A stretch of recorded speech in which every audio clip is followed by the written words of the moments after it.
અમદાવાદના અસારવામાં ભાજપ કોર્પોરેટરોએ મોરચો માંડ્યો છે। અસારવામાં સબ ઝોનલ ઓફિસને કાઉન્સિલરોએ તાળાબંધી કરી। છોકરીને કરંટ લાગવાના કેસમાં કોઈ કાર્યવાહી ન કરાતા તાળાબંધી કરવામાં આવી છે। 15 મિનિટ માટે તાળાબંધી કરાતા અધિકારીઓ દોડતા થયા। જો કે આ તાળાબંધીની ઘટનાને ભાજપે ગંભીરતાથી લીધી છે અને 2 વાગે તમામ કાઉન્સિલરોને રૂબરૂ હાજર થવા માટેનો આદેશ પણ આપ્યો છે। દિશાંત ઠાકોર, મેના પટણી, અનસુયા પટેલ, ઓમપ્રકાશ પ્રજાપતિને હાજર રહેવા માટેનો આદેશ આપવામાં આવ્યો છે। તો અસારવા સબ ઝોનલ ઓફિસને તાળાબંધી કરી દેવામાં આવી હતી અને આ તાળાબંધીને લઈને હાલ તો તમામ કાઉન્સિલરોને હાજર રહેવા માટેની પણ સૂચના આપી દેવામાં આવી છે। એક છોકરીને કરંટ લાગવાના કેસમાં કોઈ કાર્યવાહી ન કરવામાં આવતા અધિકારીઓ દોડતા થયા હતા કારણ કે તાળાબંધી કરી દેવામાં આવી હતી। અહીં અસારવા સબ ઝોનલ ઓફિસને કાઉન્સિલરોએ તાળાબંધી કરી। વધુ વિગતો મેળવીએ સંવાદદાતા કુશાંગ સોની અત્યારે આપણી સાથે જોડાઈ ચૂક્યા છે। કુશાંગ, તાળાબંધી બાદ અધિકારીઓ દોડતા થયા, આદેશ આપી દેવામાં આવ્યો છે, કાઉન્સિલરોને તાબડતોબ બોલાવવામાં આવ્યા છે।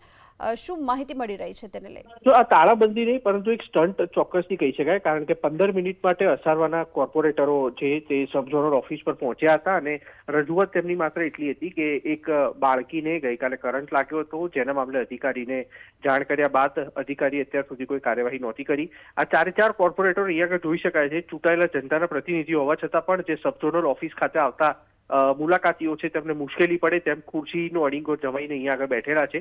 સમગ્ર ઘટનાની જાણ પક્ષના નેતાને થતાં પક્ષના નેતા તરફથી આ 4 કાઉન્સિલરોને બપોરે 2 થી 3 વાગ્યાની આસપાસ અમદાવાદ મહાનગરપાલિકા ખાતે બોલાવીને તેમનો ખુલાસો માંગવામાં આવ્યો છે।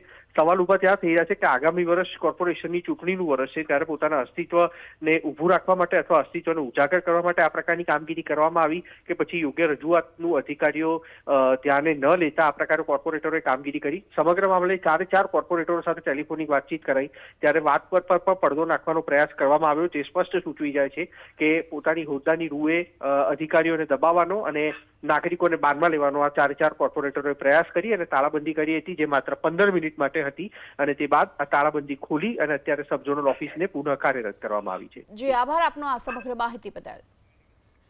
તો અમદાવાદની અસારવા સબ ઝોનલ ઓફિસને ભાજપના કાઉન્સિલરોએ તાળાબંધી કરી હતી અને હવે આ પ્રકારના સ્ટન્ટ લગાવવા જે સ્ટન્ટ કર્યો છે તેને મામલે હાલ તો અધિકારીઓ છે તેઓ ઘટના સ્થળે પહોંચ્યા હતા કારણ કે 15 મિનિટ માટે જ્યારે તાળાબંધી કરવામાં આવી હતી, હવે આ સમગ્ર મામલાને લઈ આ ગંભીરતાથી નોંધ પણ લેવામાં આવી છે અને 2 વાગ્યા તમામ કાઉન્સિલરોને પક્ષના નેતાએ રૂબરૂમાં હાજર થવા માટેનો આદેશ આપ્યો છે। બાળકીને જે કરંટ લાગવાની ઘટના બની હતી તેને લઈને જ આ તાળાબંધી કરી અને જે સ્ટન્ટ કરવામાં આવ્યો તે મામલે હવે ખુલાસો મગાશે।